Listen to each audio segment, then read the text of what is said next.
Hi friends. Trichy பொருட்காட்சி போட்டிருக்காங்க. நானும் என் ஒய்ஃப் பார்க்கலான்ட்டு போனோம். பாப்பாவும் கூட்டிகிட்டு போனோம். திருச்சி வெஸ்ட் ஸ்கூலில் தான் இந்த பொருட்காட்சி போட்டிருக்காங்க. இதுதான் என்ட்ரன்ஸு. பெரியவங்களுக்கு 80 ரூபாயும் சின்னவங்களுக்கு 60 ரூபாயும் சார்ஜ் பண்ணுறாங்க.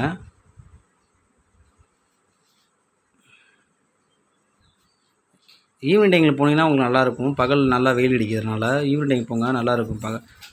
பகல் நேரத்தில் போனீங்கன்னா வெயில் கொளுத்துது. இதுதான் என்ட்ரன்ஸு. பாப்பா சிரிக்கிறாங்க வந்து பார்த்துட்டு. பார்க்கிங்லாம் தனியாக வச்சுருக்காங்க. அதுக்கு சார்ஜ் 20 ரூபா. அவங்க 2 வீலருக்கு 20 ரூபாயும் காருக்கு 50 ரூபாயும் வாங்குறாங்க. இதுதான் மெயின் கேட் மாதிரி இருக்கும், மைசூர் பேலஸ் மாதிரி. செட்டிங்ஸுக்கு ரொம்பவே கஷ்டப்பட்டுருக்காங்க. நல்லா இருக்குது பார்க்க. இது உள்ளே போகிற பாதை. உள்ளே போனீங்கன்னா அரண்மனை மாதிரியே இருக்கும். தான் சொன்ன மாதிரி அரண்மனை மாதிரியே இருக்குது பாருங்கள்.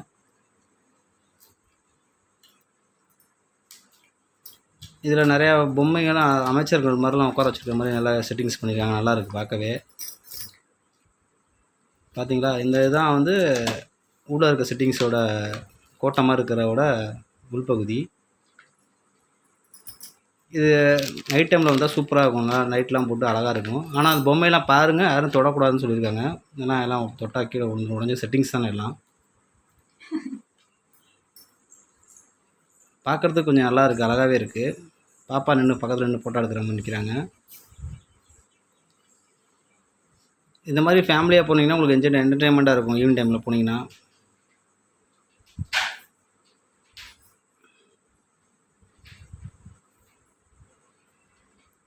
கீழெல்லாம் பார்த்தீங்கன்னா சிவப்பு கலரில் வந்து பெட்ஷீட் மாதிரி போட்டிருக்காங்க. அழகாக இருக்குது. இந்த சிலையெல்லாம் பார்க்க கொஞ்சம் நேச்சுரலாக இருக்க மாதிரியே இருக்குது. உள்ள 3D பிக்சர்ஸ்லாம் நிறையா இருக்குது. நாங்கள் எடுக்க டைம் இல்லை. நான் போனதே நேற்று சனிக்கிழமை நைட்டு 8:30 மணிக்கு மேலே தான் போனேன். அதனால் 10 மணி வரையும் தான் நைட்டு அலௌடு. அதனால் எனக்கு டைம் இல்லை. இது நல்லா இருக்குது பாருங்கள். இந்த சிலைலாம் அமைச்சர் சிலை மாதிரியே இருக்குது. உள்ள அந்த பழைய அமைச்சர்கள் உட்காந்துருக்க ராஜாங்க மாதிரி இருக்குது.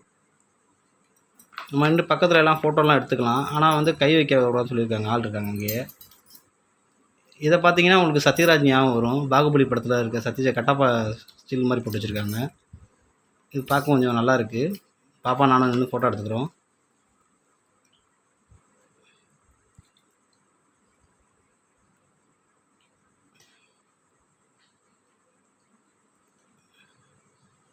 அப்புறம் இங்கிட்டு பார்த்துக்கிட்டிங்கன்னா இதே மாதிரி இங்கிட்டும் நிறையா பொம்மைகள் இருக்குது. சிங்கம் வந்து பார்த்திங்கன்னா இது வந்து நல்லா அழகாக இருக்குது.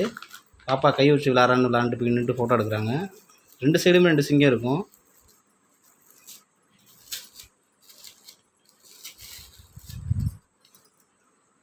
இதே மாதிரி அந்த சைடும் ஒரு சிங்கம் இருக்குது.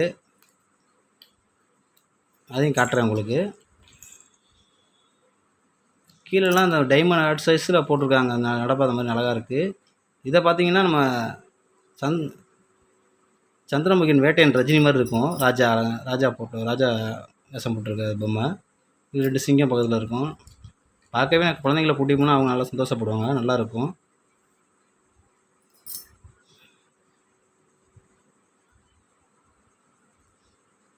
இது மாதிரி நிறையா ஃபோட்டோஸ், நிறையா பொம்மைகள்லாம் இங்கிட்டும் அங்கிட்டும் இந்த சைடு இங்கிட்டும் நிறையா இருக்கும். பார்க்கவே உங்களுக்கு நல்லாயிருக்கும்.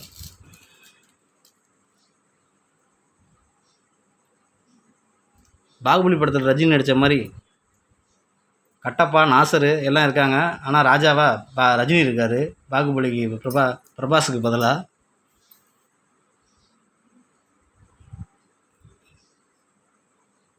அந்த சைட்லேருந்து ஆப்போசிட்டில் நான் வந்துட்டுருக்கேன். இப்போ இங்கிட்டும் இதே மாதிரி பொம்மைகள் அங்கிட்டு இருக்குது.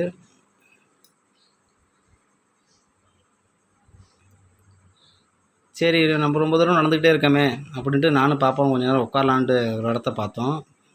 படிக்கட்டில் உட்காரலான்ட்டு உட்காந்தோம்.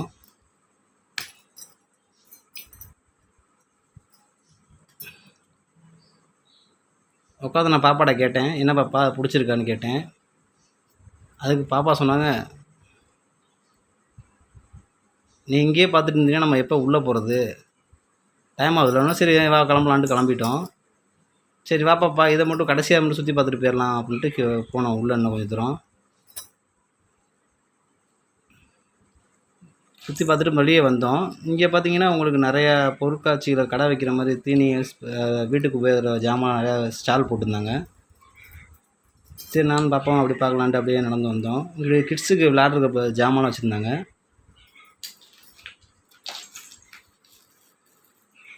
இது வந்து ஸ்ப்ரிங் ரோல் போட்டிருந்தாங்க, உருளைக்கிழங்கு செய்கிற மாதிரி. அதுக்கு ப்ரைஸ் பார்த்தீங்கன்னா ரூ. 70 சார்ஜ் பண்ணியிருந்தாங்க ஒரு ஸ்ப்ரிங் ரோலில்.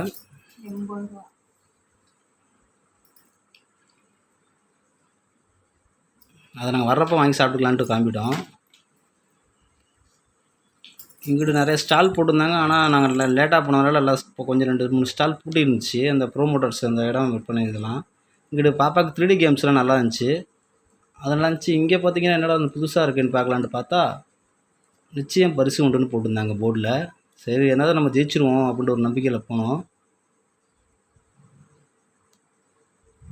அங்கே போய் கேட்டோம், பால் கொடுங்க பால் போடணும் அப்படின்னு கேட்டேன். அவங்க சொன்னாங்க டீ கடையில் சரி பால் போட்டு ஜெயிச்சிடலாமான்னு ஒரு நம்பிக்கையில் தலையை சொல்லிட்டு பார்த்தேன்.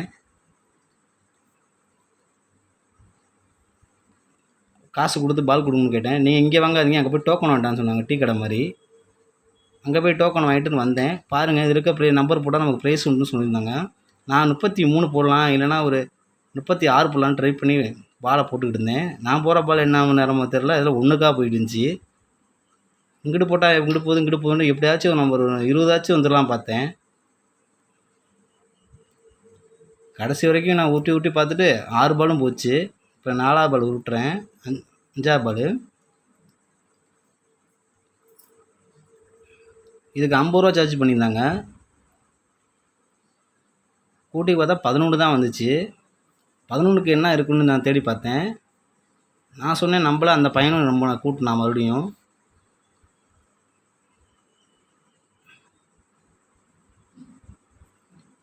கடைசி எனக்கு இந்த கூடை தான் கிடச்சிச்சு. சூர்யா மாதிரி ஜெயிச்சிட்டோம் மாறான்ட்டு இந்த கூடையை வாங்கிட்டு நாங்கள் கிளம்பிட்டோம்.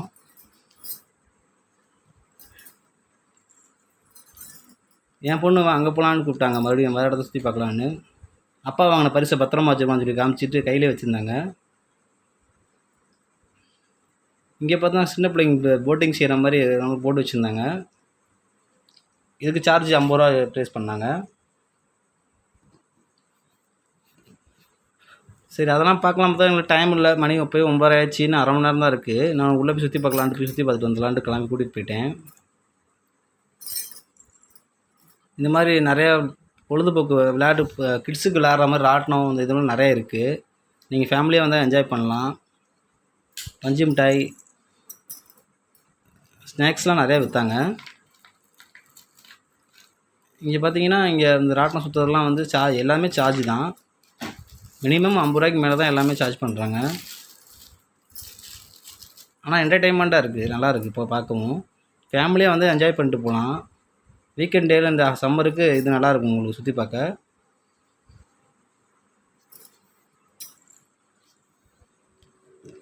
இந்த கிட்ஸ் மேலே ஏறி விளாட்ற மாதிரி பலூனில் ராக இது மாதிரிலாம் வச்சுருக்காங்க. அது வந்து அப்படியே ரோலிங் போகிற மாதிரி இருக்கும்.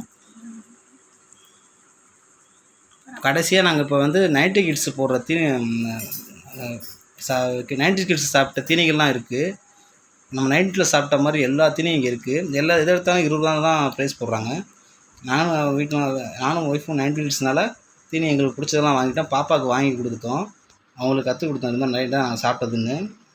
கடைசியாக எல்லாத்தையும் முடிச்சுட்டு நாங்கள் கிளம்பிட்டோம். பாய்.